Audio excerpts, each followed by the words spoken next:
Welcome back. My name is Rudy. You're watching Alpha Investments. Today is a flesh and blood video. Oh, God, easy on the thumbs down. Today's a flesh and blood video. I got to go over some basic data that's going on in the market because it's absolutely absurd. And you're going to see positive videos like this. You'll see a very low amount of engagement and views. So please thumbs down the video and comment below like how much, Rudy, took your ex or something. I don't know. All right, so we're going to start here. Flesh and blood has been experiencing a massive uptick in the last 90 days.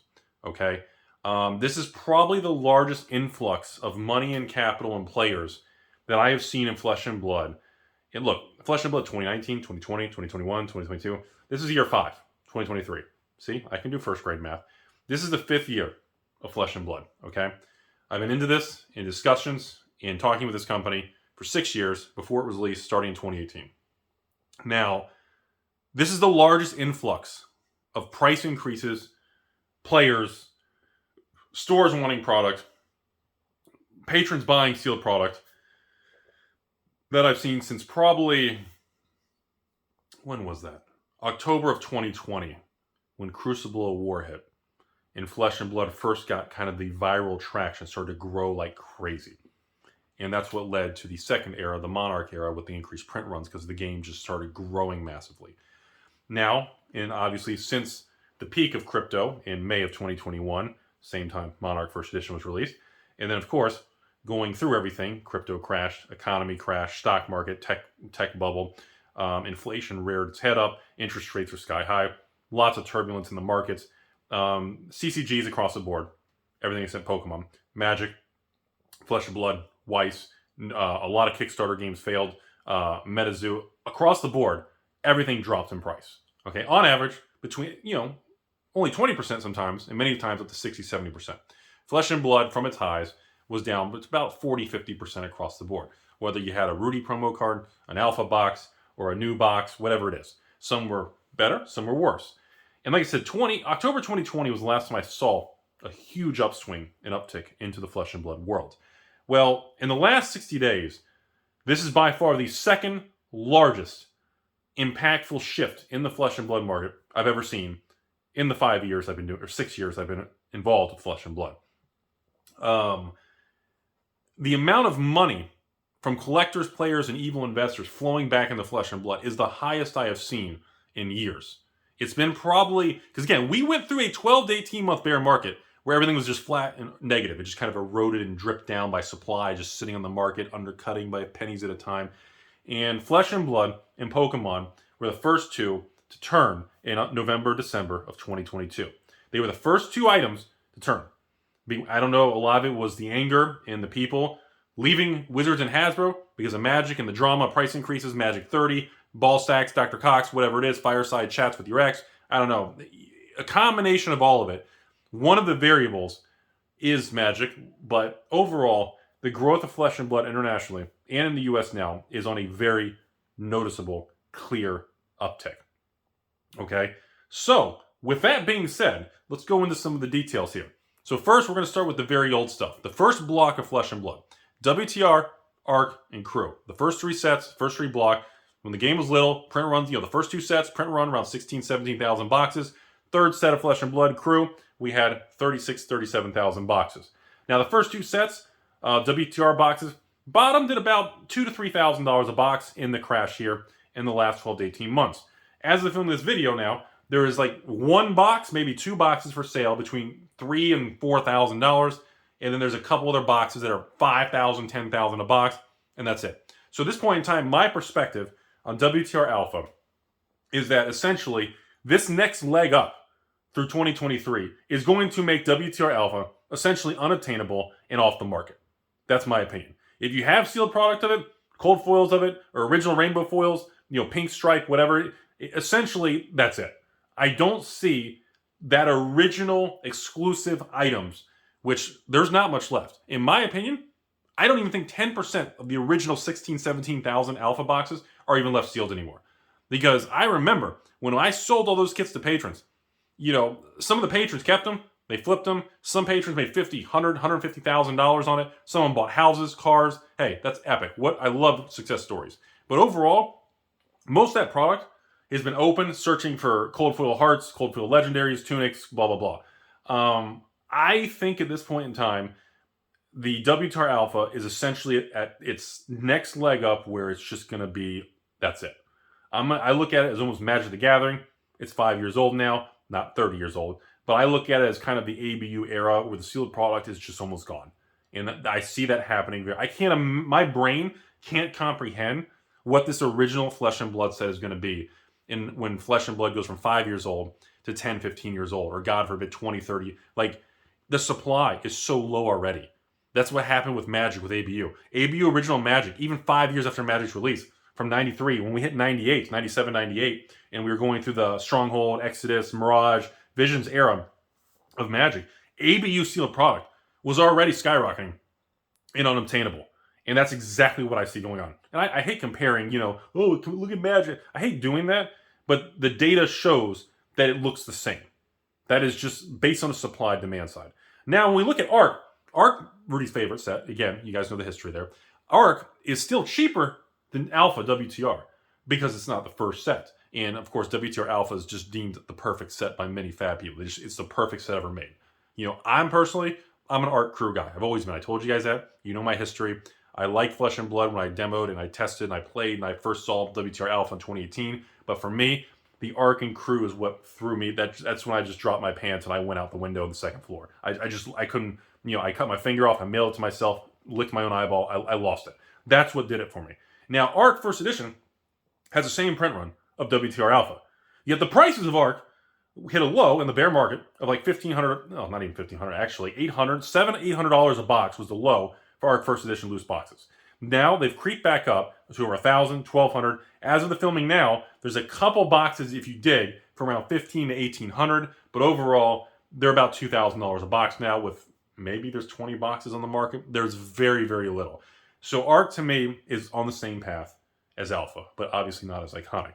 Crew is a very interesting one that I get a lot of messages from patrons and people asking, Rudy, Crew First Edition hit a high of $1,500 a box and just hit a low a couple months, like 6 months ago. Crew First Edition was down to like $300 to $350 a box for Crew First Ed. And that is true. As of the filming of this, Crew First Edition has doubled off that $350 low, back to probably about $600, maybe $650 with shipping and tax, maybe $556 if you can find on the side. And then, of course, sealed cases always have the premium because of the cold foil legendary card.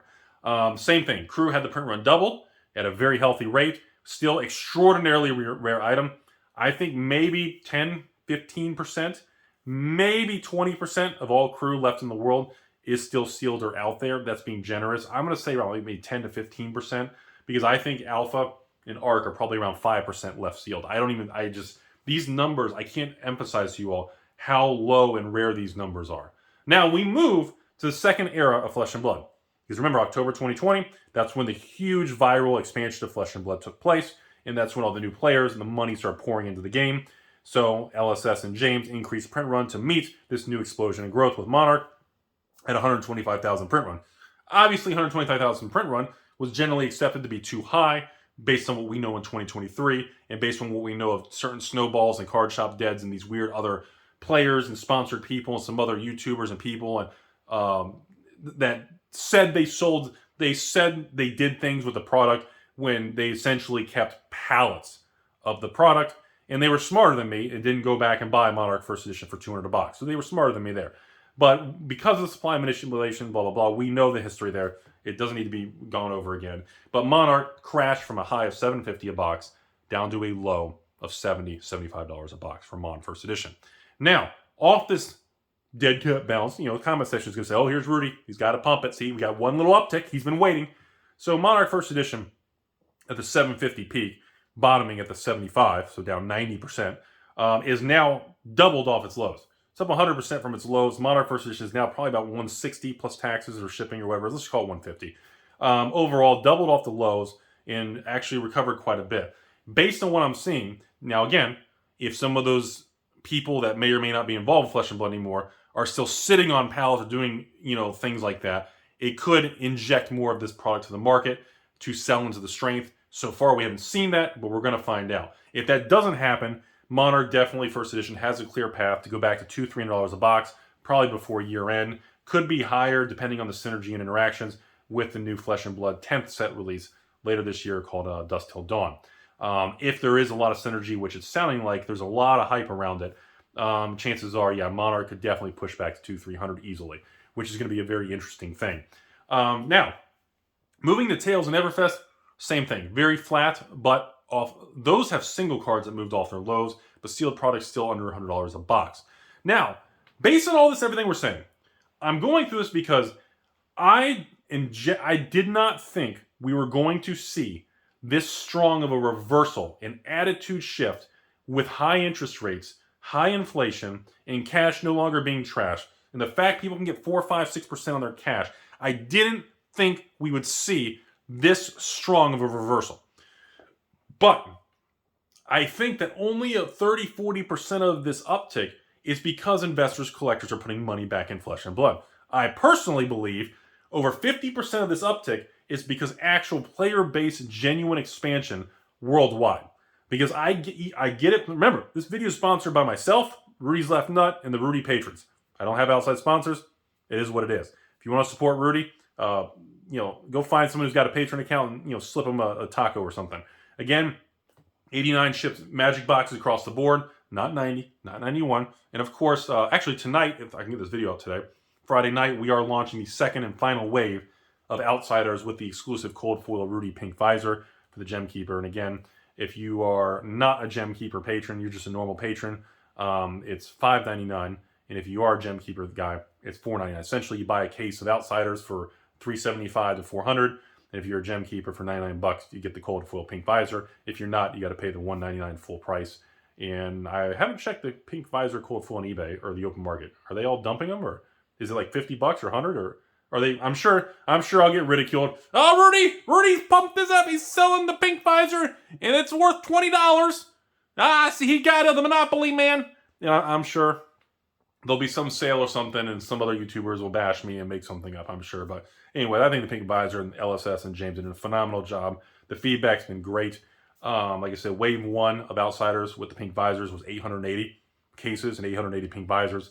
In wave 2, which should be tonight if I release this Friday, which is tonight at 9 p.m., it's 528 cases of Outsiders and 528 Pink Visors. And that is the circulation total there for the world, which should be a total of Pink Visors in the wild out there for around 1,400 to 1,430. So it gives me a few as a buffer for exchanges or damages or issues. And yes, folks, I put them in a top load. We double sleeved them because we didn't have a big reserve, so we really had to try to protect them. So anyways, I had to shill and always shill and promote myself because that's what we do when you don't have outside sponsors. But again, I'm proud to be a part of it. I'm proud to be a part of it since the beginning. I've taken heat from being a part of Flesh and Blood since the very first video of what is Flesh and Blood back in 2019, and just offering the alpha cases and doing the original Rudy promotion for a couple $100. I've, everything from death threats to anger, and Rudy's always just trying to scam me. I've heard it all over the last 7 years on YouTube, but to see success like this is just such an awesome thing. To see something going against all these big boys of Pokemon, even the Weiss and Bushy Road, and even the Magic the Gathering with Wizards and Hasbro, it's just so cool to see a New Zealand company and a team of people that can expand, hire more employees, and build a beautiful, enjoyable, fun game that you can enjoy, that has deep strategy, has pro tour side of circuits and competitive play. And it has, godly 1,000, 2,000 LGSs around the world carrying Flesh and Blood. And it's just so cool to be a part of that from the beginning. Obviously, it's just, I'm very privileged and honored to say that. And it's just really cool to see that. And again, I still love Magic. I still love, it's a love-hate thing with Wizards and Hasbro. And even then, we got the new era of MetaZoo. I know people still same thing. Hate me, bash me, and all that stuff. MetaZoo's just steady as she goes, not experiencing crazy growth like Flesh and Blood is. But they're about to release their next set, and where's MetaZoo on the 5th set? And they're going to a new block, tighter print runs again. We got the MetaZoo.